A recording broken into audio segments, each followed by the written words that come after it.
Okay, this is a quick demo just to show why we get a halo effect around objects when we use a depth blur style depth field. You can see it's quite obvious here. Generally the image doesn't look too bad. You know, we've got foreground and background going out of focus based on the range. I can obviously move the focal point. But the problem is this.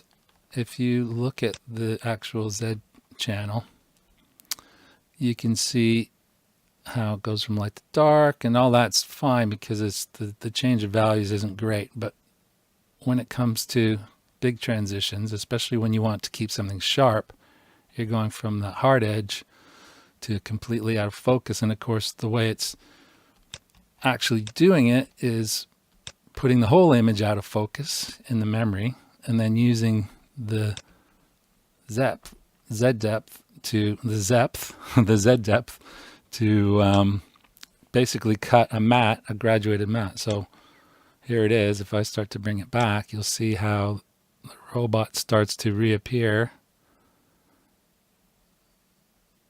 and is the sharpest thing in the picture. Let's get closer. Do that again.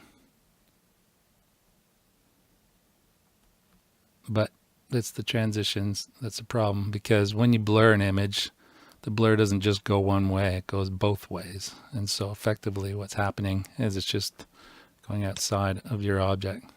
So the only real way to do it would be to render separate layers and then recombine the layers and blur them individually.